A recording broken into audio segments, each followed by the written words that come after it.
What's up, everybody? Welcome back to the Jess Marshall podcast. Stoked that you're here, whether you're listening or watching. Really excited for today's guest, 7-time cancer survivor and author of How to Cancer 101, Anneke Adams. Guys, if you're feeling bummed, if you're feeling depressed, if you're wondering if you're here for a reason, you gotta dial this one in, tune it in, turn it up. Enjoy. Hey, what's going on, everybody? Welcome back to the Jess Marshall podcast. Wow. Mark that swipe. Bring it.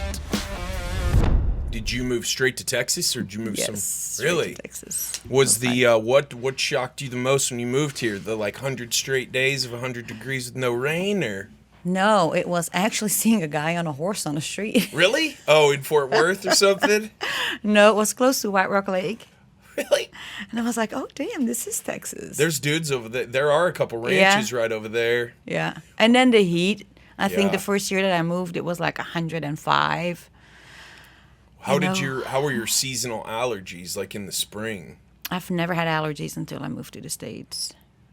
They're Really? like 12 months a year. They just don't go away. Man, that was the thing that just It's absolutely bad. trucked me when I moved here from up, north of Seattle. I was like, this is exactly what happened. I moved here and I was like, fuck this. I can't do this. This allergy thing it was horrible. Then I'm like, it is so hot. And then I was like, look at these women. So I was like, I can hang in there.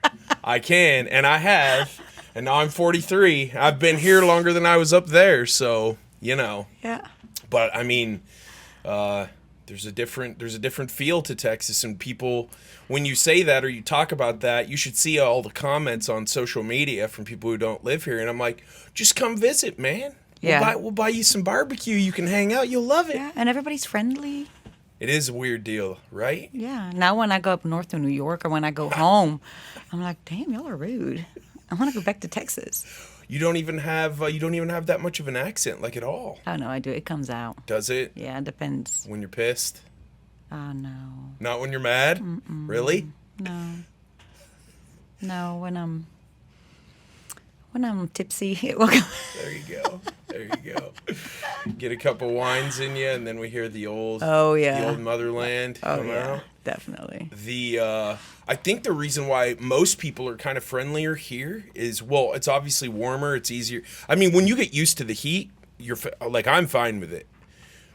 Yeah. It's not necessarily enjoyable, like from the beginning of August till about the end of September, but it's, It's heat. I'm like. But a lot of people who live here want to live here. They moved exactly. here. Right. I like Texas. They're not like trapped. Mm-mm. You know what I mean? Yeah. You go other places up north, maybe those people haven't even been out of like their township, or they've never been out of the country, or they've never been out of their state. And I'm like, come on now, I know. I traveled the world. That's awesome. And I don't want to live anywhere where there's snow. Yeah. I don't want to shovel in the morning when I wake up to go to work. Are you a skier though? I was. Yeah. I'm very clumsy though. Oh. Yeah. Well, you don't have to be like that honest, because no one's going to check your story. Well, no, but most people know.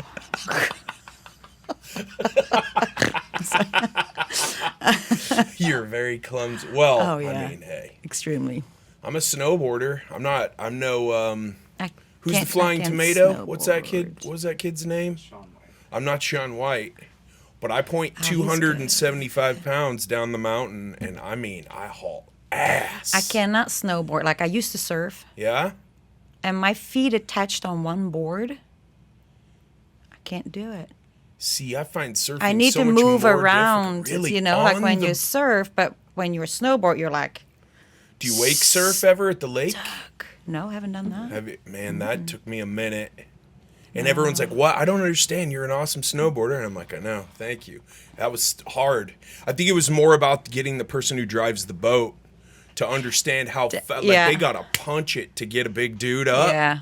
And then you're going so slow, because I was used to like wakeboarding. You're going fast. You're behind the wake.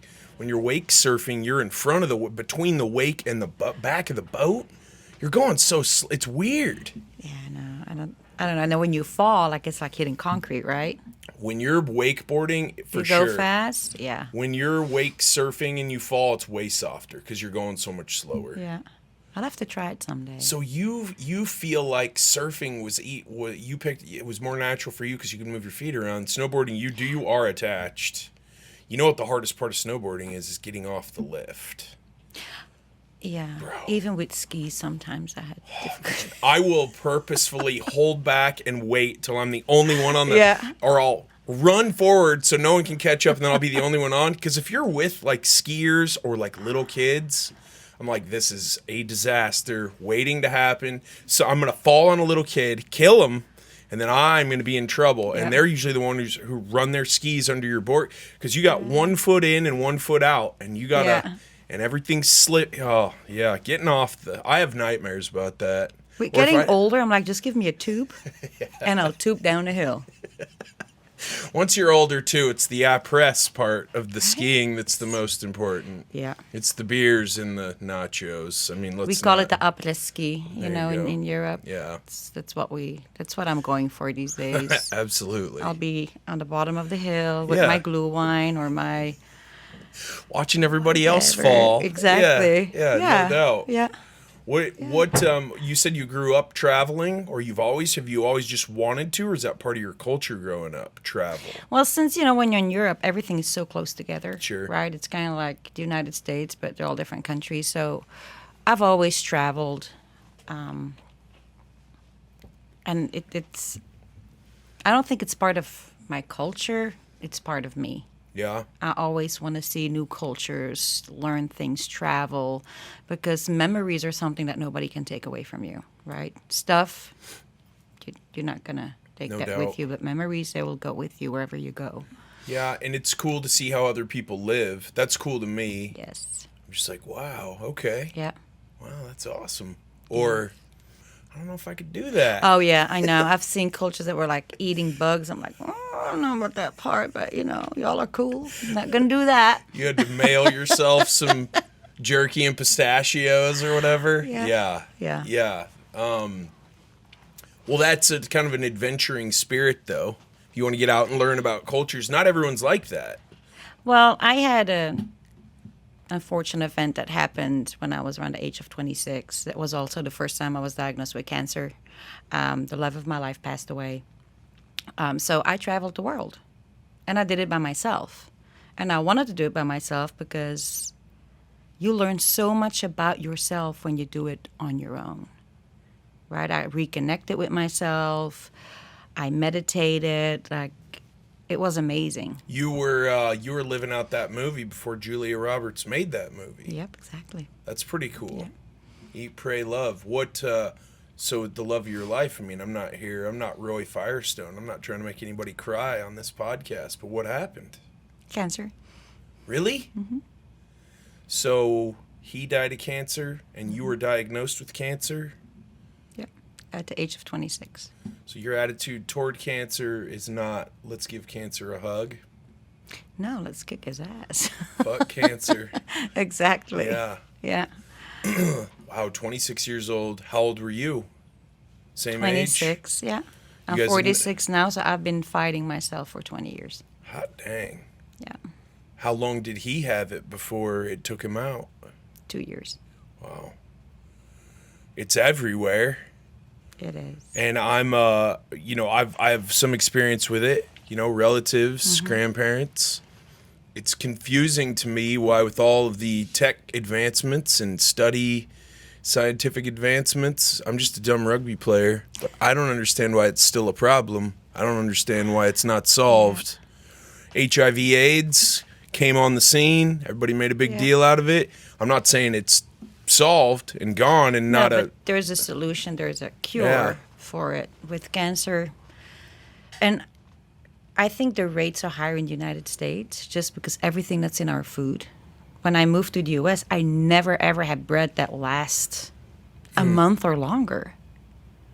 Everything has preservatives in it, like corn syrup. Like, there's so many bad ingredients that are FDA approved that are banned in my country. So it's you have to change it's a whole new lifestyle. That's crazy, right? Like, I know sometimes if I'm real tired, not all the time, I'll go grab some Diet Mountain Dew. You can't even get Diet Mountain Dew overseas. I never It's had like it. illegal. It's that crack in the bottle, right? It works. It straight up does the trick. Absolutely. If you're dragging ass, get you some DMD and you'll be good to go. 100%. I need to get me some bottles of those. You should. But what's the deal with that? Why is nutrition this afterthought over here? I mean, we could get as conspiracy theory as you want. I mean, I have opinions about big food, big medicine, everyone working together. Let's keep everybody sick so we keep everyone as a paying customer. I mean, that's my opinion. But that's spot on, right? It's capitalism in the United States. So everything involves about money. big LLC, the USA. Yes, yeah. So my last cancer 3 years ago was a very aggressive one. I did some research on my own, and there's actually a lot of testimonials of people that take dog dewormer because it's proven to kill cancer. So I started doing that about 2 years ago, and my cells went dormant, started shrinking. So there is a cure out there, but they make so much money. Yeah. Like my insurance paid $1.2 million in 2019 just for me. In 1 year. In 1 year. I did $1.2 have million. a lot of complications and chemo overdose, but still, the treatments are so expensive. And that's what they make money off. And yeah, it's And- bad. Yeah, and you're not a politician No, I'm not. or someone with an aluminum foil hat on. I have no, I don't get any money from telling people to take dog dewormer. I have no. You don't have a dog in the hunt, but you have dog dewormer in you. Yes. That's crazy. How did you what did you read? Did you start going on Reddit and reading everything you get your hands on? Somebody told me about it, so I started doing research about it. And I found all these people with stage 4 cancer, that start taking it, that are proven, seeing results. And then I started Googling as well, like, does it have any side effects on human beings? And it doesn't. At least I'm not going to get worms if it doesn't work. So I started experimenting with it, and I did have results. Wow. Yeah. Your story in a nutshell is that you've survived cancer 6 times. When I finished my book, I was at 6. Today, I'm at 7. Wow. Yeah. And how old were you the first time you were 26. diagnosed, and what type was it? The first time was at the age of 26. It was breast cancer, the HER2. Wow. Yeah. And did you just start feeling like lethargic, or were you in for a common everyday checkup? Or I just felt a lump. Really? Yeah. And then 2 years later, I had ovarian cancer, then uterine cancer, I had soft tissue sarcoma, stage 3 melanoma, and then 2019 was a really aggressive type of breast cancer, hormonal positive. It grew from nothing to the size of a baseball in 2 months. God damn. Yeah. Before we started talking, like, officially, with the cameras rolling, I said you had to have days where you were like, and other days you were like, bring it on. But you said no. You never had a white flag Never had day. it. Mm-mm. Is that just in you, or is that how you were raised? Were you If you ask my dad, he's just going to say because I'm stubborn. stubborn as fuck, probably? Yes, Yeah, yes, okay. exactly. So Wow. is he, by the way. Yeah. See, that's the thing. See, my dad would say the same thing, and I'm like, old man, you made me, man. Yeah. Yeah, what did you expect? I was told 3 years ago, you have 5 years to live. Okay. My answer was like, no, I'm going to be 100. Wow. And I'm still here, But when they told me the first time I had cancer, I was like, okay, I got this. What's the plan? Let's do this, right? Yeah. Because I could cry about it, and stress is the worst enemy of your body. Mm-hmm. So I'll never, ever ask why, because the why doesn't matter. It's just pointless to even It ask is. that. It doesn't matter where it came from, what it is. It's what I'm going to do about it, how I'm going to get through this. What's So my plan? Your eye is on the taking action part of the whole thing. Yeah, What are we doing here? exactly. And when you first learned, when you were 26, are you going at it like right away? Are you working out harder? Were you were already not eating the bad stuff we have over here. What did you do anything at like a functional, non-conventional level to try to combat it, or were you just dialed into whatever your doctors were telling you? At that moment, I just did whatever they told me to do. Yeah. That was medication, surgeries. But over the 20 years, you know, you start doing research and now I'm just living life. I take every day as a blessing. And tomorrow's never promised for anyone. Do you think that if you hadn't had that stubborn mindset at the beginning, that you would still be here? No, I would have been gone because the last 3 years have been really rough. So my last chemo in 2019 was administered wrong. Instead of 4 hours, I was infused in 45 minutes. I went into shock. My heart is damaged, my kidney, my liver. I was having 2 to 3 seizures a day. I was swimming one day in the pool. I had a seizure in the pool. If my friend Jessie wasn't there, I would have drowned. One day, somebody came to my house, and if I'm unresponsive, I had to do chest compressions until the ambulance came. So I would have already been gone if, I don't know, I always had the survival instinct. You always had the fucking bring it on. That's why you love rugby so much. Exactly. What did getting 4.5 hours of treatment in 45 minutes do? Did it just absolutely crash all your systems? So when that happened, my oncologists, they were fearing for my vital organs to shut down. Because normally your body can't take it. Did someone type something in the computer The nurse forgot wrong? to change the settings on the machine. So as of that day, I know how strong my body is because I should have not survived that one. Wow. Yeah. I'm still shocked that I'm not glowing in the dark yet. Can we send you to Chernobyl to do you could go do some research? Yeah. You'd be good to go. Yeah. You could be TikTok famous as fuck. Just I walking know, in right? there like, what's up? Glowing up. Yeah. But yeah, you know, I had a lot of downs, but I learned from it, made me stronger.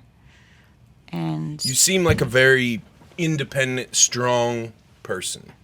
When you're sick, is it hard for you to have to turn to friends, loved ones, family, and say, "Could you please help me? I can't feed myself." Is that a tough? yeah, I can't still even- try to do everything myself. Yeah. And I don't have any family in the United States. So it makes it a little bit harder, but I have a big friend group that are my extended family, but I always try to do it myself. Yeah. Yeah. And then they get mad, like, why didn't you call? Because I'm me. Yeah, Yeah. exactly. I'm like, I'm stubborn. I don't know what to tell you. Exactly. It's just sort of comes with the package. Yeah. Yeah, And you knew that. exactly. And that's actually Part why of it. that's why you're my friend, because you know I'm rad. Yeah. The journey from 26 years old to now having defeated cancer for the 7th time, what have you learned about yourself that you may have learned if you had led like a normal conventional life, but that you learned way faster, other than just I'm hard to beat and I can't be held down and I'm stubborn? Were there other things that you learned maybe about yourself or about life that you wouldn't have learned any other way? Oh, I think if I wouldn't have gone through this so many times, now I am so happy for every day. And I don't beat myself down as much as I used to, right? Because life is so beautiful. Mm-hmm. We all have struggles. There's no one in this world that does have not a struggle. It might be a loss of a job, financial, like a breakup, a divorce, an illness. Everybody's dealing with something, right? Preach. Yep. And I've learned that you have to change your mind. You have to trick it sometimes. But once you're used to it, it comes automatically. If I have a bad day today, hell what? Tomorrow's a new day. Yeah. I'll try it again. If it doesn't happen then, I'll take the next day. Sure. Yeah. The beating yourself up, like when you say that, are you saying like if you do have a bad day, sometimes I wake up in the morning, I'm just like, man, I'm just not here for it today. And I know it's going to kind of be a through the motions day before the day even. And I try, Yeah. right? I do. I like stay on my disciplines and routines, but throughout the day, I'm just like, come on. Like, where's it at? Where's the fire? Like, I carry the fire. Where is it today? Yeah. And then, the next day, if it's there, I'll be like super grateful, but I'm like, why isn't it always there? Or that the beating of yourself up thing is something that I feel like we all do, but we don't like to talk about it because it's kind of a downer. You don't go to the 4th of July barbecue and be like, what's up? I'm over here beating myself up. Yeah, no. But when we do talk about it with each other, we share like the strength and experience with one another. When you say trick your brain, what do you mean by that? So when I'm not feeling good, I wake up or I have like a bad day, and I'm thinking like, okay, it's not good, or I feel like not depressed, but like you're like a little down, or it's not going how. I just start telling myself like, damn, it's a beautiful day. It's gonna be good. It's gonna be good, right? Because you can do the opposite. If you wake up good and you say like, I'm not feeling good. If you keep telling yourself that at the end of the day, you're not gonna be feeling good. Because your brain connects with your body, right? Yeah. Like whatever you put It in here, runs it's it. yes, exactly. Yeah. So I always talk to myself every day on my way to work. Really? 30-minute drive. I'm like, you got this. Let's do it. The Come on. self-talk, do you Bring talk it out on. loud? Sometimes I do. Yeah. People will look at me like, Fuck them. I do the All right, same I'm thing. like- Or I'll do, my truck has this weird rear view mirror. Like, it's so fancy. Like, it's a camera, but it's too low if I put it on the reflector setting. Because Okay. I don't know. Like, the seat wasn't made. Very few things in my life are, like, made to fit. Like, Yeah. So I'll flip it off the camera and I'll be like, let's fucking go, man. Come on. Yeah. Let's go. exactly. Let's go. Yeah. When you are around other people and people want to bring all of this up to you, they want to hear your story. Does that get old sometimes? Are you No, not at all. Like when I started writing my book, the whole point was like, I want to share my story. I want to give people courage, like inspiration, like hope, whatever they need. So if I need to talk about it like 100 times, I don't care. That's why I start doing motivational speaking. What cancer fight was it? Like, was it 1, 2, 3, 4, 5, 6, 7, where you were like, this is happening to me for a reason. I'm not going to ask why it's happening. I just It know. was the last one. Really? The big Where one, 2019. Yeah. where you had the 45 minutes of, Yeah. and you just, Yep. how were you unconscious for I a was period? out for, How long? I believe. I remember that I finished my chemo, and then the next thing I remembered, I woke up at ICU the next day. Wow. Yeah. Did you feel like you had to reteach yourself how to talk, or was it slow getting back? No, No. just kind of popped back up. Did they have you like just I was running hooked stable up to, and they were just taking yeah, all your like vitals? my heart was monitored, all my vitals. I had a lot of scans. Yeah, because when it happened, they started injecting me when I went into shock with a lot because they're trying to reverse it, but you cannot reverse chemo. So it was pretty bad, but I made it through. So for a novice like me, what is chemo doing when they're? It shrinks your cancer. What is the actual material or the substance that they're putting into your body? It depends, right? It depends what cancer it is. There's so many different types of chemo out there, and that all depends. I was on 2. I got the Red Devil and the Taxol. Those were for the cancer in 2019 that I got. But if you have a different kind of cancer, you'll get a different type of chemo. And that is just the aggressive way to go at a cancer that is aggressively pretty much trying to destroy your body. You're fighting fire with fire? Yeah. It did shrink the size of the baseball to, a good size. And then they still had to remove it. But, yeah. I'm still stunned by you got what you were supposed to get in 4.5 hours and 45 minutes. Could you tell something was wrong pretty quick? I was on the phone with my friend, and I was like, hey, because I never ever wanted anybody to stay with me because it's a waste of everybody's time. I'm like, I sleep, Sure. just do your thing. And I called, I was like, hey, can you come pick me up? And my friend was like, that's not right. I just left. And that's when I started not making any sense. And that's when I started going into shock. Wow. Yeah.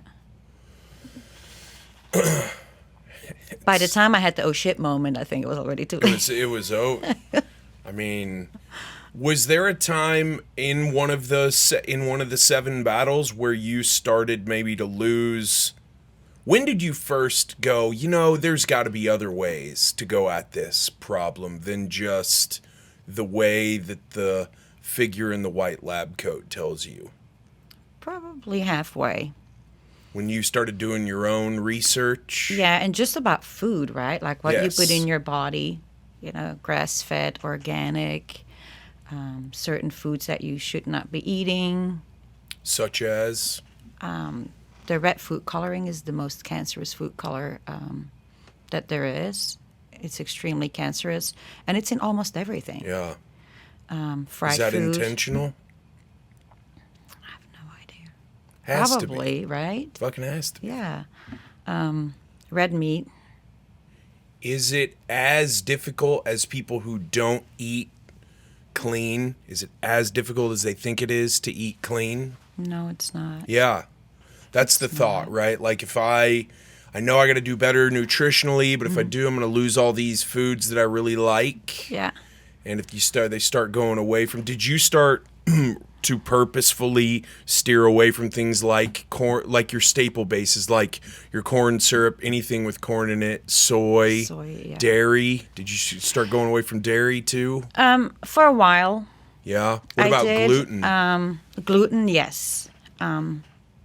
Dairy, I did do the vegan diet for a little bit, but since my last cancer was hormonal, Right. soy increases your estrogen. Okay. So I cannot have that. So I have to stay away from all like the vegan processed Yeah, like stuff the that Beyond there's out. Burgers Yeah, and the stuff like that. vegan cheese and all that kind of stuff. But no, I still do cheese and dairy. Yeah. Not as much as I used to. Yeah. I've replaced all of the cow dairy with goat or sheep is what I've done. And it's weird though. Feta cheese is supposed to be from sheep's milk. But here, unless it specifically says it, overseas, everywhere, feta is lamb's milk everywhere. Yeah. Sheep's, you don't even have to. Here, it's very... You don't know. No. It's very rare that Yeah. it is. It's usually... And I grew up on a dairy farm, so it's weird to say, like, no actual cow dairy. But that has been a big one for me. I indulge. I'll have, like, some pizza or something like that, which has gluten and processed Yeah. meat and dairy in it. Yeah.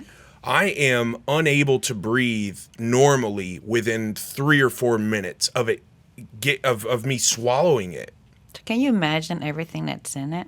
And that's amazing Right. that there are our brothers and sisters around us eating it all the time, and their bodies are used to it, I Yeah. guess. But it might also be why people kind of feel hazy or bummed out more often than, Your energy level during Yeah. the day, gets worse. Like mine stays pretty good. yeah. Like I wake up and still the same energy when I go to bed. Are you able to, after all the rigors that your body's been through, are you able to work out? I know you were a rugby ref for a while. Not as much as Hats I used off to. for that. I bet you got a lot of... We try to be respectful. Unless it's the ref giving the Kiwis the win against the Aussies. Oh, yeah. Did you see that? No, I did not. Insanity. Penalty on the 5-meter line. Goes to Australia. Is going to kick it out of bounds to win the Bledisloe. The ref reverses it for wasting time. And, of course, Yeah. New Zealand takes it like 5, 6, 7 phases. Scores in the corner with no time. Get out of here. I haven't man. watched the game in a long time. Oh, well. I figured maybe they had Fauci as the TMO or something. He was up there calling down the call, Yeah, and that's probably. why. I have no idea, but your activity that level though, you're able to get around, do what you want to do for the most part, For the most part, I cannot work out anymore like I used to. because it taxes your nervous system too much. And my or- heart is damaged, so Okay. my heart rate will go to 160, 170, just not doing anything Okay. sometimes. So it's very irregular. But like yoga, and I can still work out, just not as Yeah. intensive as I used to. Sure. Yeah. The back to the gratitude thing in the morning, talking to yourself. Are there things that you wake up in the morning for that you remind yourself to be grateful for? Because like I try to do just 3 things, and then I'm like, man, I'm running out of and I'm like, no, you're not. You're not running out. What are you talking about, man? Like, I'm 43 and I have a full head of hair. My brother will say that to me if I'm bummed out. He'll be like, you should be Yeah. grateful. You're over 6 feet and you still have your hair. It's true. And I'm like, man, that's a good point.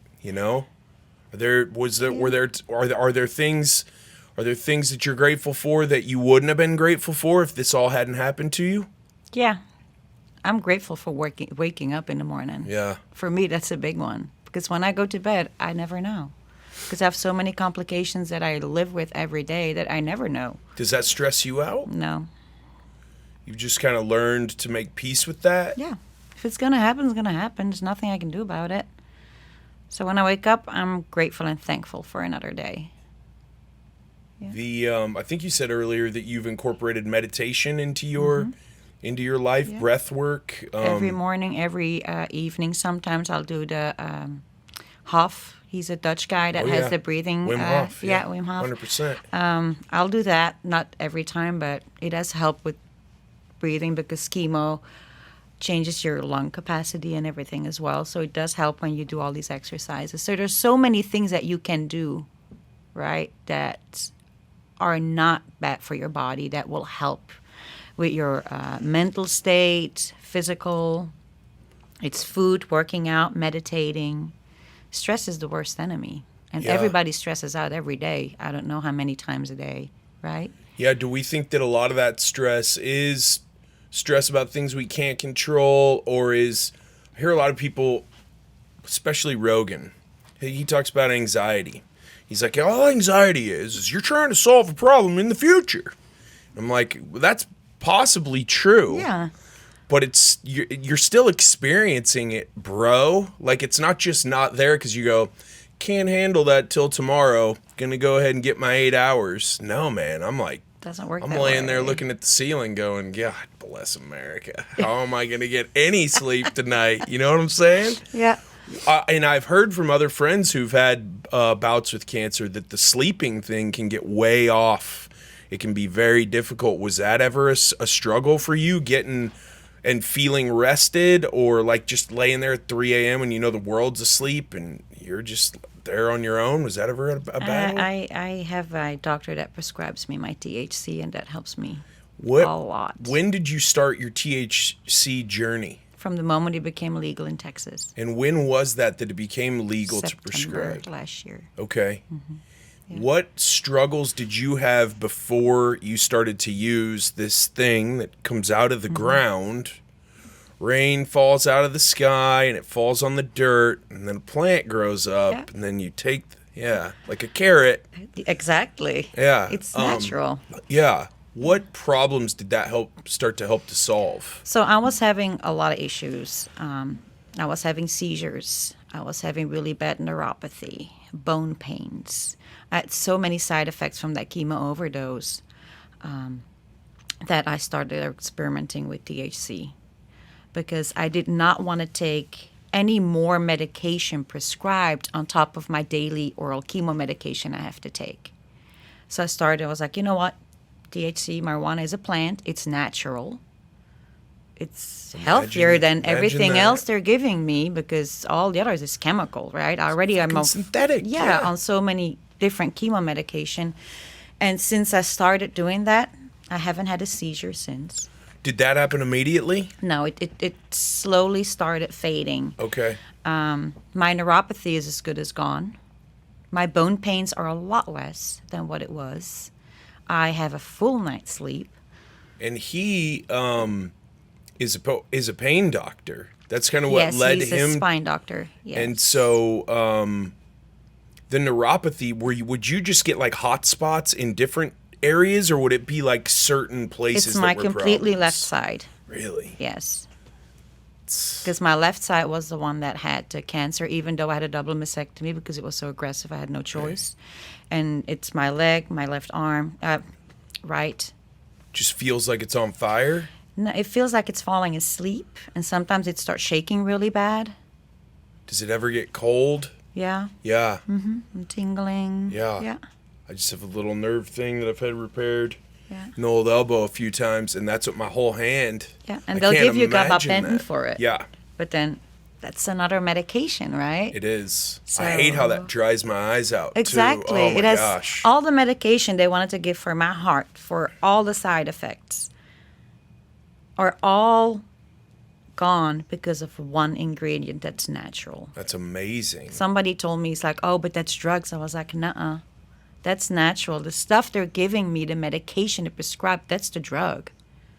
When you first... So obviously, the struggle is what brought you to, like, the brink of, hey, this is, got a lot of stigma around it, but I don't care anymore. I feel I need something. Is that kind of what got, like, it's almost, you had to get to rock bottom before you considered it, or no, I grew up 2 hours from Amsterdam. Yeah, so you were good with it. It's a lot more accepted there for medical use than it is in the United States, and definitely within Texas.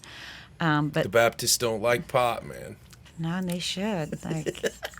Because all the medication has so many, it's creating other things, Imagine right? how much more rad a church service would be if everybody was just a little happier. Everybody would be chill. God would be like, the hell? Look what I did. Yeah.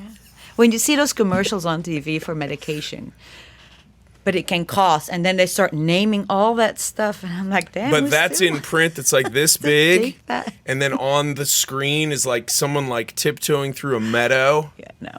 And they're, Mm-hmm.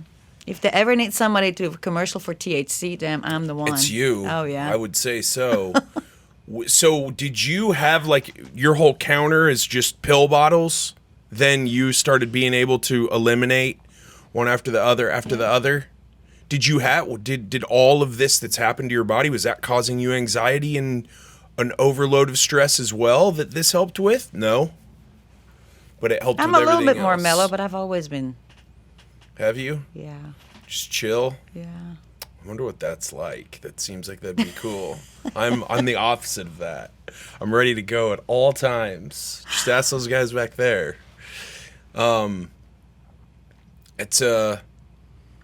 It's just crazy how much of a stigma there is just about something that it can't really be monetized, I guess, and maybe that's why it continues. It's almost 2023. Yeah. We're trying to get a WNBA player out of prison overseas because of it. And yet we've got our prisons over here are stacked to the rafters with people because of marijuana. I know. I'm like, people get addicted to it. I was like, people get addicted to oxycodone, hydrocodone, like all these prescribed medications. Adderall. I've never ever, like, when I still live back home, when I moved to the United States, how many people are taking Xanax and, ADHD medication, anxiety medication, sleep antidepressants? Meds. Yeah. I'm like, damn, y'all are messed up. Yeah, we Smoke are. some weed and you'll be fine. Put that on the promo right there. Exactly. That's crazy. Yeah. So the did it kind of blow your mind that it was finally legal in September? I was happy. Before that, or were you like meeting people behind the dumpster, behind the Kroger and stuff to get what you needed? No, I was still taking my meds. Once it came legal, my friend is a doctor that prescribes it, who has his clinic here actually in Dallas. And I called him. He set me up with an appointment. He reviewed all my medical records. And do you feel like your quality of life is? I mean, that's what, a year ago, right? September of last year. Yeah. So it's been about a year and you feel... Oh, it has improved tremendously. I don't have to have a walker anymore next to my bed in case I fall because I was having dizzy spells. I haven't had those. I can do whatever I want to do again. Like, I haven't had a seizure. There's no fear of, oh my God, if I go somewhere and I get a seizure, what's going to happen, or none of those.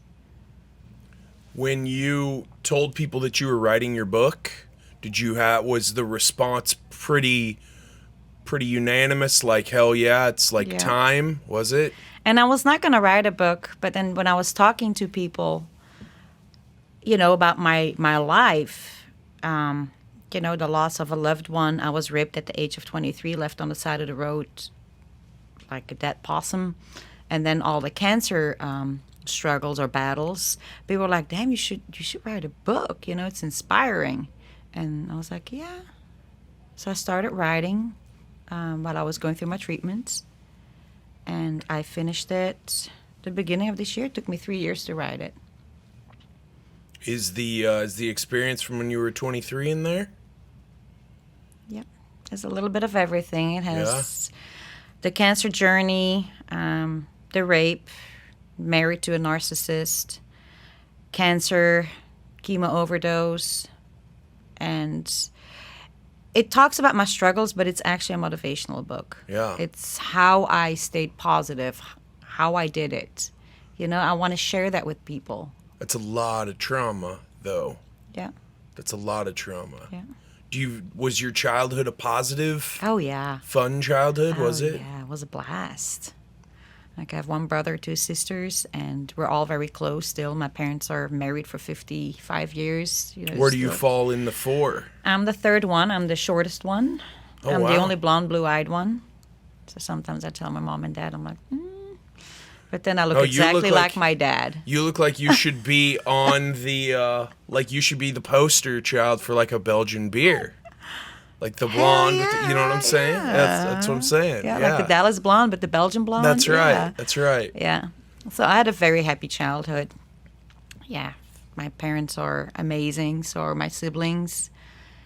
And yeah.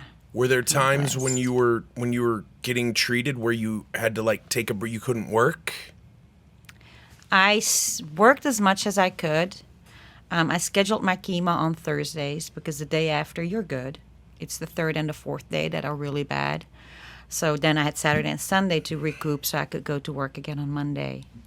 So it's like showing up after a weekend, like a banging. I just looked like kegger. I went out really, really rough, and that was about it. But it was you recovering from chemo. Yes. A lot of my clients did not even know I was going through cancer because I had a wig that was exactly the same how my hair was before, because I didn't tell them. I didn't want any oh, I'm so sorry. I'm like, Sure. Sorry for what? Right? Yeah. But yeah, I had some days that I couldn't, but very rare. The only time I couldn't work it was after my chemo overdose. Yeah. That's when everything started going south. When you started to put together your outline for the book, How to Cancer 101, which I think the cover tells the whole story. The cover photo tells the whole story. Yeah. Were you just going through writing down all the significant things that you could remember that had happened in your life? Were you starting off with how you were feeling right then? How did you start building the fire? So I started writing while I was going through treatments, and really randomly, I would just, whatever I was feeling, I would put down. So it was not that I had specific chapters that I was going to write. I just started writing, and at the end, I put everything up, and then I was like, okay, this is a chapter, this is a chapter, But I just wrote about whatever that day I wanted to share. That's cool. Yeah. Almost like a journal. Yes, exactly. Yeah. And I think journaling helps. It's not that you have to write a book, but when you go through anything in life, just writing it down helps with coping with the situation. It's therapeutic. It is very cathartic. Therapeutic. Yes. Yeah. When you write it down, it proves that it happened?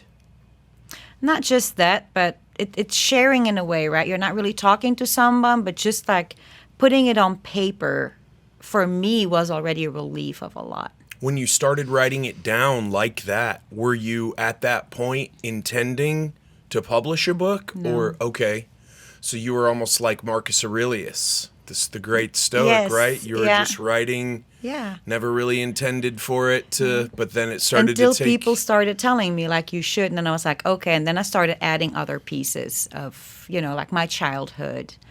It has pictures in there, of my childhood with my parents, my siblings. When I was modeling, when I lived back home, being bald, it even has, when you go through radiation, what it does to your body, it has pictures in there.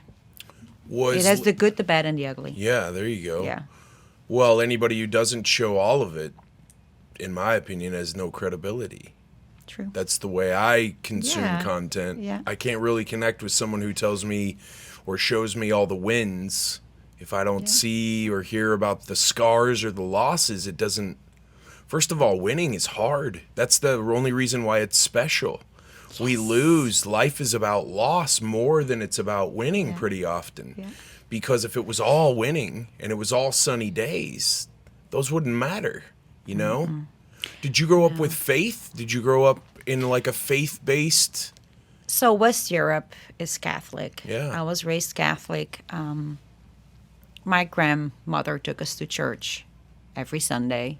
You got baptized and Yes, all that good all stuff? of it. Yeah. Yeah. And then when I moved here, it's more like non-dominational. Mm-hmm. It does have prayers and Bible scriptures in there. It did brought me a little bit closer to God, the last, everything that I've been through in the last 3 years. Because I think having faith helps a lot. Did you have any moments in there where you questioned your faith? I know you've never said that, like, it's a waste of time to say, why is this happening to me? But that blows me away, because the littlest things happen, or like a succession of bad little things will happen to me. Maybe they're all only business. Yeah. And I'm just like, the fuck? What did I do to deserve this? And that's your natural reaction, It is. right? Yeah, and I have to dial my brain back in and be like, no, look, here we are. Are you familiar with the passage in the Old Testament where Jacob wrestles with God and God touches his hip, puts his hip out, he walks with a limp? And I always heard preachers, because I grew up big time in the church, that's why you should never wrestle with God, or you'll Never make you question live. him. And I would always say, no, fuck that shit, man. Jacob gets to limp for the rest of his life, and when people ask him why, he can be like, I had that son of a bitch in a figure 4, man. Yeah. He had Never to dislocate question my... him. Exactly. So you just are rolling through life going, this is all in the plan? Because he has a plan for everyone, right? And he kept me here for a reason. And when I started writing my book, when it came pretty close to finishing, I'm like, okay, this is my destiny. This is my journey. This is where I'm exactly where he wants me to be. Like, I'm sharing my story. I'm helping other people. So I'm starting a foundation to help people with cancer. I start traveling to do motivational speaking. That's why he kept me here. Put you through all of that to bring you this far, to help give other people how hope. to do it. Not how to do it, but how to get through it, or how to stay positive. Yeah. How often do people approach you and just go, look, I'm in my first one, and you've been through 7. Like, what do I do? And when they do come to you, if maybe their hope is waning, do you have words of wisdom, like right off the bat for them? What do you tell them? I have people that reach out to me through social media. There's one girl actually that I met a few months ago when my book was just published. I had my checkup at UT Southwestern. She just finished her chemo, and we're both sitting outside waiting for our car. And you could tell she was looking at me. I just came from work, and my hair's long. They're extensions, because it's not as where it was before. But you could tell, and it broke my heart, because I've been there. When you're bald and you don't feel good, and you see somebody walking out with, the long hair. And so I had a copy of my book with me, so I gave it to her. The same evening, she reached out to me on Facebook. And we're still in touch. She's actually in the hospital for a while now with complications, and I go see her, I go visit her, and we stay in touch. And anybody that reaches out to me, I'll make time to talk to them, to make a call. If they're in Dallas, I'll go see them, because it's you need that safety net, and there's nobody that can tell you how it feels like unless they have gone through it. Yeah. Because my oncologist, when she was saying like, well, this is going to happen and this is what you're going to feel, she never been through it. She didn't know, and my experience was totally different than what she told me. So anybody can reach out to me on social media. I'll gladly schedule a call, time, meet for coffee, anything. Oh, that's amazing. What's the name of your foundation? How to Cancer 101. Yeah. Same as the book. When you lose your hair, and the Bible, going back again, I don't remember. I think it's in the Proverbs. It calls a woman's hair is called her crown. Mm-hmm. What was that? Just did it devastate you, or were you just? No, it's hair. Will grow back. You're just one foot in front of the other over here. I was G.I. Jane for a little bit. And I had wigs, I had pink wigs, I had blonde, brown. I was like, damn, I can be somebody else every day. If somebody called you G.I. Jane from the stage, you could have sent the narcissist up there to slap him like Chris Rock. If you want. That's so true. Oh my gosh. The rugby stories, folks, before we got fired up here. Yeah. Lots of rugby stories. Not safe for podcasting. No, we need to keep those offline. How did you come across rugby though? You just out and about meet ex-husband. People? Yeah.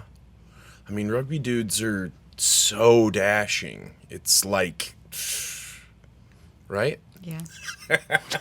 No comment.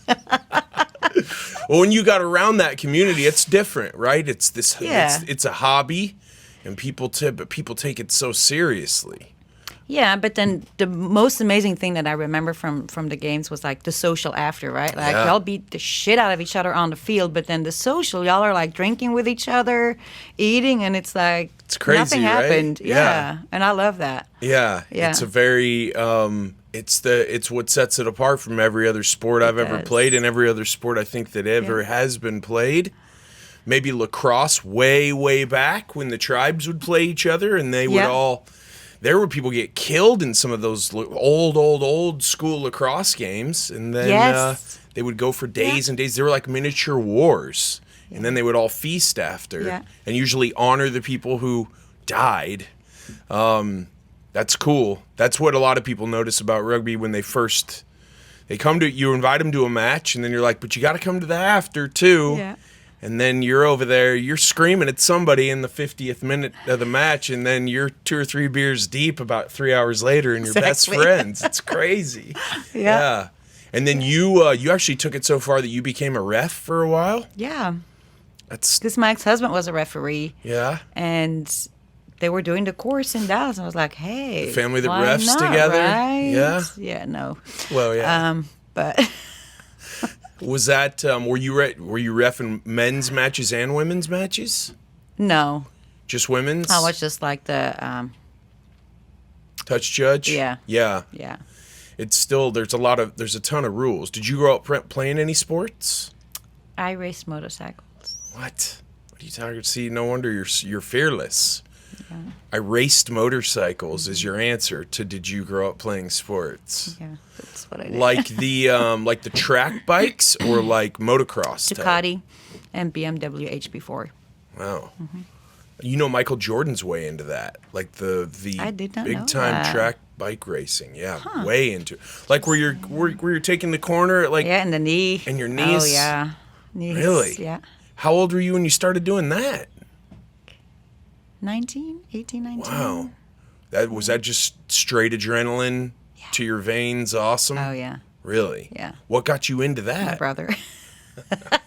Brothers are such a bad influence. I know. Yeah. Was he older or younger than you? He's 4 years older. Really? So you're going and you're watching him do it, and you're like, I can do this? That? Really? Hell yeah. If you're not first, you're last. This is true. Yeah, just ask Ricky Bobby. Exactly. Yeah, exactly. Where does that Where does that fearlessness come from? That's just it. That's just there. Are all of your siblings super stubborn, like your dad and like you? I'm probably the special one. Yeah. I got in trouble a lot as a kid. Oh, yeah. Yeah, I released the birds, the exotic birds of our neighbor, because they had to be free. Burnt down the land that he had as well, a little bit after. Until this day, he still does not talk to me. What kind of exotic birds were they? Or like big parrots and, yeah. And you weren't having that. No, I'm like, they don't need to be locked up. How They need to be free. Wow, that's I was like 6. really. It's in my book, yeah. I bet, and that Burnt down deserves the to land. be. Yeah. No, there it is. There's my Oh wow. bike. So do you still ride now? I did until I had a really bad wreck about 9 years ago. Really? Yeah. The only time I was not wearing a helmet. Is that in the book? The motorcycle wreck? I don't think so. Like, what have you not done? What is not, what good or bad haven't you done or hasn't happened? Well, You wake up in the morning and you're just, hey, life's an adventure and I'm going to take it however it comes. yeah. And if it's a challenge, cool. If it's enjoyable, cool. Yeah. We'll see what happens. Exactly. Hold my beer and watch this. Every day. What do Whatever you- happens, happens. What do you do for a living? I am a senior HR business partner for one of the largest third-party logistic companies in the world. So you deal with people. You deal in people. Do you feel like the answer to this question is probably very obvious, but do you feel like this whole experience has made you more compassionate, empathetic toward just people? Like you said at the beginning, everyone is struggling with something. It doesn't matter how confident they appear. It doesn't matter how tall the stage is that they speak from. Everyone is going through something somewhere. I do, but you can tell the people that are playing the victim or the people that actually want to make a change, right? And when you play the victim card, You're out. yeah, I'm out. The opportunity to play a victim is something that's presented itself to you so many times. Yeah, and you do that by choice, right? When you're the victim, because you always have a choice. And I never, no, Just not having it. no, Don't bring that nonsense up in here type. no. And life happens, right? Like there's certain circumstances that you can't control, but it's all how you go about it. Because like I said, like when people are talking to me sometimes in my office when they have issues, in my head I'm thinking like, well, it's nothing, but what might be bad for me might not be bad for you, right? We Sure. all deal with things differently. I do try to coach them and motivate them, but the people that do not want to be helped, I'm not going to waste my time and energy on that part. Yeah. I'm not. That whole wanting to be helped or not wanting is like if I tell you about my problem and then you walk me through, well, I've either experienced that or something real similar to that, and this is what I found that helped. And then what do you find from the people who want to help themselves? They're kind of, they'll maybe even pull something out. They'll start writing down. Now, what'd you say? You eliminated what from your nutrition plan? You do what to get to sleep better? And then the other people are just kind of, they just kind of hang out and they listen to the solution, but I find this like fascinating and oddly disturbing addiction to complaining. Yeah. It's just Or like people everywhere. that want it like have it on a silver platter. Yeah. Anything that you want in life, The silver you platter have to wouldn't do it yourself. Well, the silver platter wouldn't be shiny enough if you handed it to him on the silver platter, Yeah, right? true. Yeah. We go through life if we complain about things that we can't control. Again, like talking to our minds, it confirms this thing in all of us that I'm just too small and I don't matter. And then if we complain about things that we do control, I'm overweight, I can't get good sleep, I'm not making enough money, then it also confirms this thing that's also naturally like, oh, I'm just not good enough. It's just not in me. It's not meant to be for me. where if we stop complaining about the shit that we can't control, Exactly. first of all, we do a lot of our friends a lot of good, right? Because Yeah. all complaining does is we all rob each other of energy. I come tell you about what this person did to me, and how does that help you? And what can you even do about that? So it's like pouring acid into your cup instead of fresh water. Yeah. And like Blake says, everything runs on energy. So does. the energy that you arrive at the takedown or the breakdown is what we say in rugby, right? When you're showing up at a ruck, if you just kind of, tiptoe up there, you're gonna get blown the fuck up. You got to arrive with intention. When you're talking to people who maybe they're going through their own illness struggle, are there times when you have to get real with them and you're like, look, like I want to help you, but you keep calling me with the same problem and you never take actual practical action. Is that hard for you or No. Yeah, you seem really straightforward. I'm That's complimenting my you. culture. That's my culture. We are very straightforward. Very. You just don't suffer fools. You're just so the Belgians aren't. You're not touchy feely, or you Well, are. we are. Don't get me wrong, but we're just very straightforward. You guys like when the- I have a problem with you, I'm just- gonna tell like, hey Jess, dude, come on. Come on, mother. This really hurt my feelings, or no. Hurt your feelings, Yeah, or piss me off. Yeah, but then once we, got it in the open, we're good. Yeah, you don't. We don't hold grudges. No, we don't. Is that a Belgian thing? Is that a Western European No, thing? that's just how I'm raised. Yeah. Real 'Cause direct. there's some other is- Belgians in Dallas that do hold grudges, but no, that's just how I'm raised. Oh, fuck. Yeah, that's how I was raised, too. Kind of come right at people. Yeah. I don't know I read a lot of, do you know who Robert Greene is? The 48 Laws of Power? Yes. And he'll tell you he's has awesome insight just into human nature. Yeah.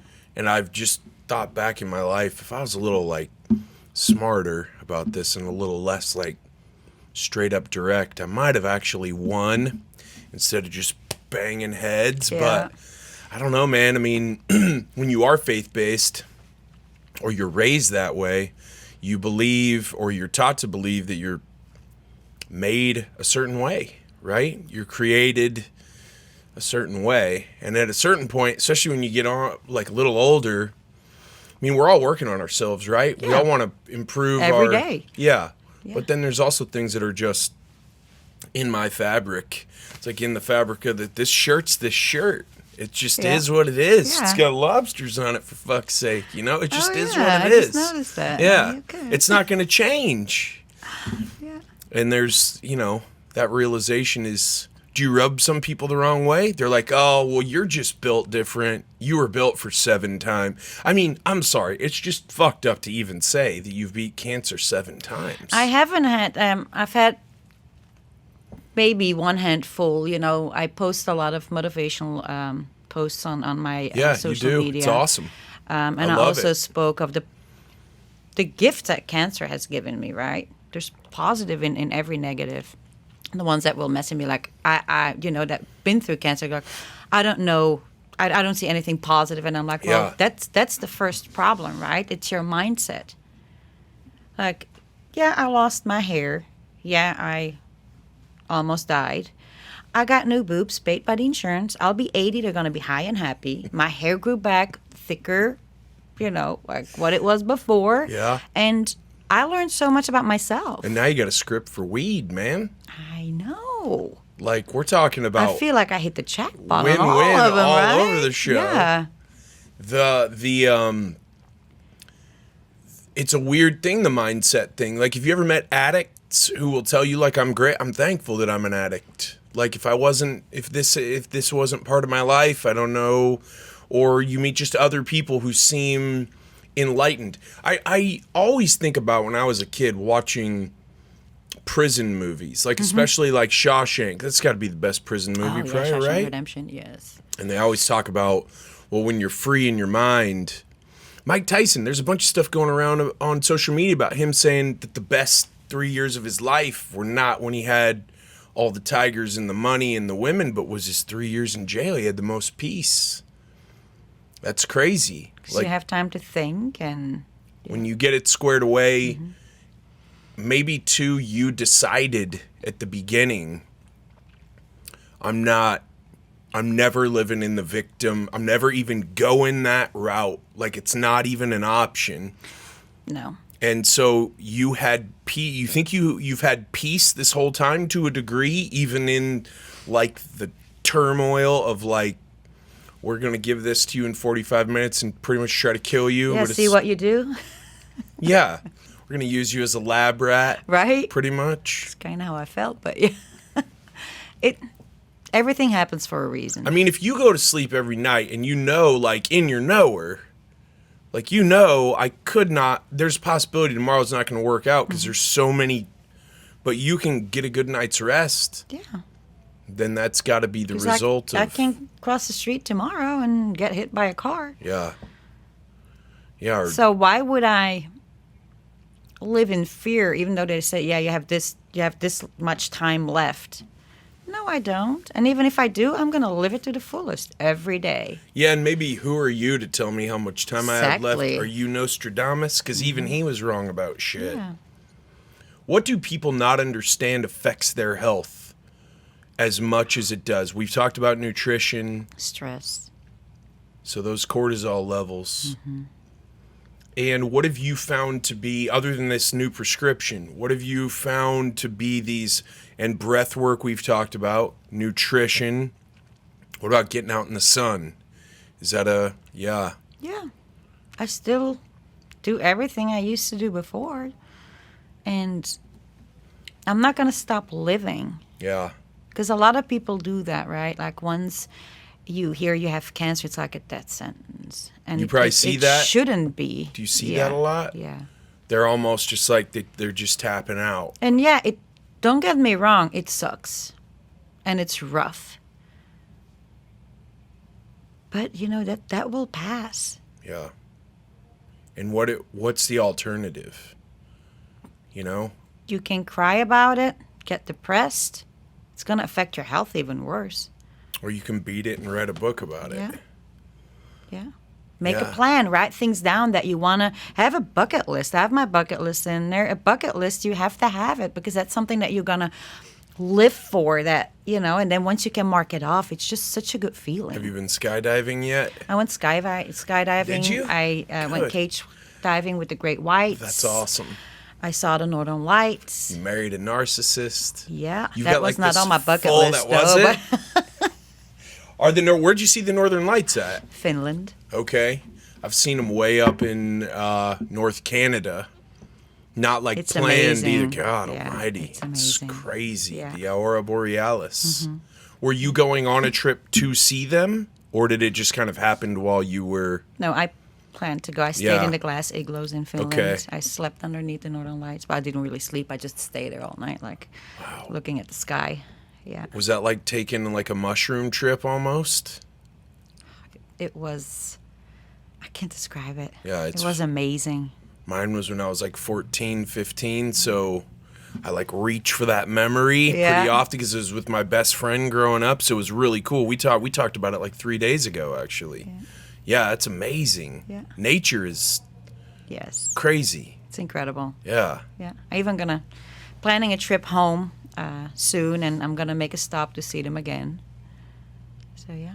When people want to improve their nutrition, do you feel like it's a good plan to go try to figure out the food sensitivities, like what their body is? Because we're all a little different. Something that might bother you it doesn't touch me, and vice versa. Exactly, and it's the same with allergies and stuff, right? Like I know Blake does those tests, and it's really important that you know, like, what you shouldn't be eating, stay away from, or sometimes we love eating this, but in my condition, I should not be eating it. I should be eating something else. And since I changed my whole diet, I have so much more energy. My skin is better. It's amazing. Everything's improved Yeah. because what you're building your cells out of is better construction material. Yeah, because I know exactly what my body needs and what it doesn't need, If or you- should have and should not have. Sure. If you were going to describe your nutrition plan, how would you describe it to someone now? I eat very healthy, lots of greens and vegetables. I don't eat fried foods anymore. I stay away from carbs, definitely bread, potatoes, all the bad carbs. Sugar is something that I try to stay away from as much as I can. Food colorings. I drink a gallon of water a day. I'll drink occasionally. I'll have a drink. There's a lot of sugar and booze. Yeah. What's your how are you taking down your protein normally? I eat chicken. I love seafood. I eat a lot of seafood. But yeah. Yeah. The whole nutrition thing is like a journey too. Like we talked about earlier, a lot of people, I think they feel like it's going to be really restrictive, but they don't understand like how good you can feel when you're doing it like right, or when you're just making like little incremental steps. Yeah. And the gluten is a really big one too these days, right? So bad. Gluten is in so many things. It's in everything. And once you start cutting that, you're already going to feel such a big difference just with cutting one piece like gluten. Yeah, and there's a ton of ways to replace what you think you're going to lose. Like if you really like pasta, you can make pasta with like the chickpea Yeah. pasta. That stuff's good. I just had pasta last week that I made that was out of hearts of palm. Yeah. That was really good. Yeah, absolutely. Bamboo shoots. They make them out of that. Edamame. Yes. Yeah. Yeah, absolutely. Yeah, there's so many options these days and the same for bread. I don't eat bread anymore. Yeah. Bread's a killer. I know. Yeah. Yeah. When if someone's diagnosed, say you know everything you know right now, you get diagnosed for the first, you just lost the love of your life, you just get diagnosed. Are you doing a lot different than you did the first time around when you were like, okay, doctor's telling me what to do, I'm talking like not mindset wise, I'm talking like actual medicine treatment wise. Are you going to start dialing in the nutrition Yes. faster than because you didn't realize how important? Yeah. Anything that we put in our bodies is going to affect it, right? In a positive or a negative way. So changing your diet should be the first step. Because if you don't adjust your diet, your food intake before you start all your treatments, it's kind of, I'm not going to say you're setting yourself up for failure, but try to improve your body before you're going to start with all these chemicals and all the bad stuff, right? Yeah. You're at least starting off with momentum if you got your nutrition dialed in. Yeah. When you started dialing in your nutrition, were there times when you were like, this is very limiting, or were you like, I don't care, my life's on the line, I'll do whatever it takes? Exactly. Whatever it takes. And I do that every single time, whatever it takes. And that's got to be the recipe for success more than Yeah. anything is the grit. Because there's so many things that we can cut out in our lives that we think we cannot live without. True story. But it is. Apps. These, for The fuck's phones, sake. right? When you Yeah. get home, put it away. Yeah. Do you do that? Limit your screen time? Try to? Yeah, Yeah. I do.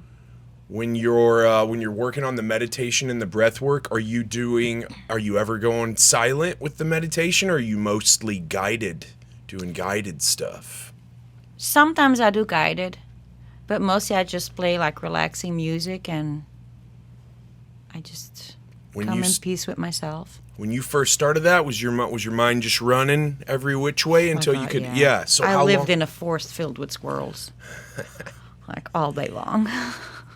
Yeah. Was it like a battle just to get like 2 minutes? Yeah. It's very hard in the beginning, and when I And talk that's why people about give it, up, right? Yes. And when I talk about it, a lot of people go like, well, I tried, it doesn't work. I was like, well, it's not going to work the first time. Yeah. It takes a while because you have to connect with yourself, and it takes a while. Like, probably took me a few months before I was like, okay, I truly got this. Like, I can go in total within myself and concentrate, meditate, anything. Have you ever experienced when you've done some of the Wim Hof stuff, especially if you do the aggressive, like the breath of fire stuff, have you ever experienced that DMT release in your lungs where it's, Yes. If you do it right, Yeah. it's freaky sometimes a little bit, right? What are those sensations like for you? I don't know. I like it. Yeah, and it's like impossible to explain. Yes, it is. It makes you feel alive. Have you worked with any other plant medicines other than the one you're working with on prescription now? Just marijuana and mushrooms. Yeah. Does the psilocybin help with your mood, or is that more of an experiential type thing when you're working with those? It's more experimental. Yeah. Yeah. You're able to see My mood's pretty good. deeper, yeah. Which is just almost unbelievable. Seriously. I'm like embarrassed that I've complained about some of the shit I've complained about like this month, and I I work hard. If anyone complains around me, like in my life, I walk away now. I don't even say like, oh, don't complain around me. I just walk off. And At that's work, good because it it's is. negativity. You don't True. need negativity. But I still, as dialed in as I am on that, I will still complain to myself out loud. And I'm like, what? Wow, this is so ingrained. So to sit across from you and you're like, yeah, I'm in a good mood, man. Pretty much nothing can kill me. Well, I'm not saying nothing. I but- know. But I mean, that's got to be... First of all, it has to be very empowering when you wake up in the morning to be like, yes, it is a beautiful day, but also, man, if you put me here for a reason, you gave me a hell of a rig to walk around in, because this is hard to break down right here. I mean... I do tell them sometimes, like, come on. Can I get a little... Can you please give me a break? Like, Yeah. just one. Do you talk to God every day? Yeah. Is that part of your Oh, self-talk yeah. Sometimes I in the feel like mornings he's in the too? car with me. Yeah. I have like a full-on blown conversation. Is it always, the official Lord's Prayer? Or are there Oh, times no, not at all. you're breaking it down where it's just like, can you help me right now? I need help with this. Like Or how we're talking right now. I need a break. Can you give me a break? Yeah, I would be like, come on, yesterday was, or, this news, or again, like, can you please give me a break? And I'll just keep going. And I'm like, well, he has a plan. Allegedly. So we'll just take it again and run that's with what it. they say. He's got a plan. That's what they say. What's on your bucket list that you haven't knocked out yet that you're going to knock out? Smoke with Snoop Dogg. And it's in there. Well, you're. I think you'd be more fun. I think you'd be more fun than Martha Stewart is, and he loves hanging out with Martha Stewart. I know. She's pretty cool too, though. But yeah. You could go give a motivational. You could go speak, some motivational speaking, like a mastermind where Snoop is. Yeah. And just be like, "Yo, what's up?" What's up? Isn't he real tall? Yeah. Like 6'4"? Something like that. Have you seen the Snoop Dogg Kevin Hart react to the Olympic equestrian event? No, I've been on? watching both of them when they were doing the National Geographic. So he'll see if you can find Kevin Hart, Snoop Dogg react to Olympic equestrian. This shit is hilarious. It's next level here. I think this is real. Come on, YouTube, you son of a bitch. I believe in you. First of all, look at his hat. Just take a second. Let me have some of your drink. Give me some of what's in your I cup. need some of what's in your cup This before we is get to this. We watched the closing ceremony, and you were the flag bearer at the closing ceremony in Rio. What did that mean to you? That meant the world, especially because Team USA. I don't think this is the clip I'm athlete, thinking So of. that was selected by Team. Maybe it's later. They see the the horse's crip walking and shit. It is hilarious. I mean, it's next level. Kevin Hart can't contain himself. I mean, he laughs too much in his tooth. There we go. Okay. There we go. To prove how good we're getting at calling these highlights, we're gonna call a highlight cold. The producers have pulled some clips from the Olympics, and we don't know what sport it is or what event it has. This is a funny bit. Watch it. And we'll They call don't it even like know this. it's coming. You know, I'm down for that. So let's do a cold call. Throw up one of those cool title cards. Pop up. Roll that clip. Okay. 2 sets of Speedos. Okay, here we go. Well, they must be twerk. twin. It's twin. It's twerking. Maybe some synchronized. I think it's synchronized. Is it synchronized? Yeah, they doing it together. Synchronized. Okay, here we go. Together. All right, you ready? Okay, yeah, let's do it. 1, 2, 3. You get Ooh, underwater, we talk right here. Good job, good job. And yeah, Choking the shit out of them. By the way, There you go. that was too close. They need to relax. Okay, that's enough. All right, man. We don't hug like Okay. that, homie. All right. That was synchronized diving. Okay. From the top of it, I didn't know what it was. Though, I'll be honest with you. I knew it was synchronized diving just because they had the same drawers on when they. I thought it was pop lock. I thought they was about to pop lock at first. Pop lock. I thought it was a beat was about to drop. Okay, all right, that was the easy one. Come on, let's do another one. Horses. Here we go. I like this. This is equestrian. This is They call prancing. it- They call this Prancing. equestrian. By the way, look at that horse. Did you? Oh, the horse crip walking, cuz. You see that? Oh, that's sad. That's gangsters of up. Oh, look at this, cuz. Oh, come on, man. This horse is off the Oh chain. my I gotta get God. this motherfucker in the video. Woo! Oh, he's I fucking told you that shit's hilarious, man. I gotta put the horse in the video. Motherfucker's off the chain. I need that. Horse crip walking is officially in the Olympics. Man, you see that? Play it one more time, man. You gotta see that, the intro walk. They want to play it back. Gotta run it back, bro. West Coast. By the way, how do the horses get to Tokyo? What airline was it? Emirates. They fly That's the horses. expensive. They fly the horses on Emirates. And the athletes on Southwest? You know what? The problem is getting bigger and bigger and bigger. Do the horses get medals when they win too, or they don't get medals? That's a good question, Snoop. I've never seen a horse with a medal. Do they? No, it goes to the person on the horse. Look at how high the table is for Kevin Hart. You can barely see the logo on his jacket. Sat on the motherfucking went for the ride. I didn't see that jockey do any type of crip walk just now. Just stayed on for the ride. Just. You didn't have your ankles taped. The horse did. I demand for a horse to get the respect that they deserve and the same bragging rights as the jockey. Okay. I can watch this stuff Oh all my day God! long. How much prescription Oh do you think my they had before they went on the set for that? That's awesome. I don't know, but I'm all in. Is that not hilarious? Yep. Somebody sent that to me, and it was like 2 or 3 in the morning. And I couldn't sleep, and I try not to look at my phone, but sometimes I'm just like, fuck it. Yeah, I guess it's gonna I be know, an right? early morning. Yeah. I put that on, and I was just dying laughing, man. It's hilarious. I would totally do that. Oh my gosh. I'll react to crazy. Yeah, they have everything in the Olympics now. They're going to have podcasting in the Olympics. They have soon. trampolining and Come on. yep. They have the streamers. Yeah. Like they do in like your non-denominational church, you know, where Oh, they yeah, like wave right? a band. They got that's Yeah. like an Olympic sport now. Yeah. Everything. I know we can come up with something and put it out there. The Olympics are bullshit though, right? Of and Gow to come. What's this one? Japan's taken fourth Is this spot. trampolining? I, you can best believe I did not TiVo this. That's going to be some of the best trampolining I've ever seen. And he gets it 60.535. So how you come up with that? Like, I'm going to be a pro trampolining. Holy Ghost. Well, I mean, if you're Chinese, you just See, get told. I would be puking right there. This you is are- in 1.5 speed. This is sped up a little bit, which is actually funny to speed up. Yeah, you already said that you're a skier, but that you're a little bit clumsy. So maybe that's not the sport for you. Well, if you're in China, they just tell you. They like line you up. They're like, okay, you're a diver, you're a gymnast, you're a If trampoliner. ever that the bubble soccer in the, Oh, in yeah. the huge bubble, Yeah, yeah, if yeah. that becomes like You're good? I'm all in. And I'm going to be so good at You it. just be trucking people in one of those big Hell balls. yeah.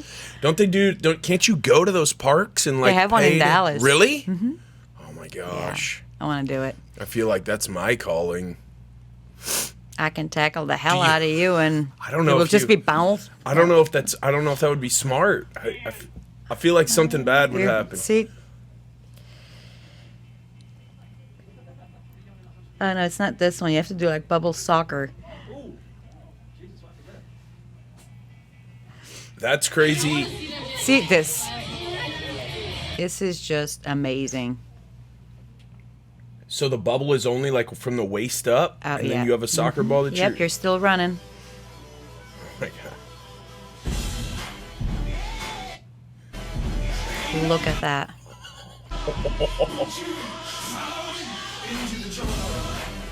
Oh my God. Wow. Hey, no concussions, right? Exactly, you're in a bubble. Wow. Yeah, I do need to try that. Have you ever done it? No, but I want Oh to. my gosh. Wow. Yeah, you're opening my eyes. What if you did that on mushrooms? Yeah. That'd be even How else do you better. think I was going to do it?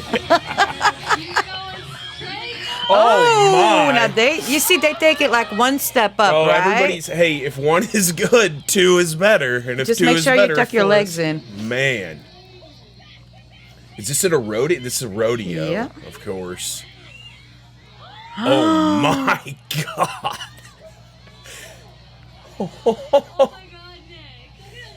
That's insane, man. Yeah, that's crazy. Oh, shit.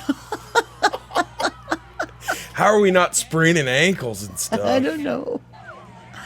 I want to do it. That's insane. Yeah. All right, so people want you to come motivate them, or they want to get a hold of your book, or they just want to talk to you because they're struggling or a family member is struggling. You said they can reach out to you on social media. What's the best? Facebook, Instagram. Okay. And on Instagram, it's author. Author _ Anneke Adams. My Facebook is Anneke Adams. I also have How to Cancer 101 accounts on both. So either way, they can reach out to me. And if they want to buy your book, where can they go to buy the book? You can buy it on Amazon, Okay. Awesome. or you can go to my website, and if you purchase it there, it will be a personal signed copy. And what's the website? The website is AnnekeGJAdams.com. Thank you for your time. I appreciate you. Very cool to meet you. Nice to meet you You're too. a star. I knew that was going to be awesome, and damn, it was. Anneke is amazing. Her mindset blows me away. No victim mentality whatsoever. A decision that she makes and has made every single morning she's woken up since she was diagnosed with cancer, first at the age of 26. She's now beaten it for the 7th time. Check out her book, How to Cancer 101, on Amazon. I'll include all of her social networking links, ways to get in touch with her. She's amazing. Reach out to her. Hope you love this episode as much as I did. It's really awesome to sit down with people who live fearless fucking lives, who live do-it-themselves, do-it-yourself types of lives. If you know somebody like that, or if you are somebody like that, hook me up with yourself or someone who you know for the Jess Marshall podcast. Love to sit down with people who I've never met, learn about them, shine a light on their story. If you enjoy the podcast, shoot me an Instagram or a TikTok anytime at Jess from the Northwest. You can also like, subscribe, comment below here on YouTube if you want as well. We'll see y'all down the road.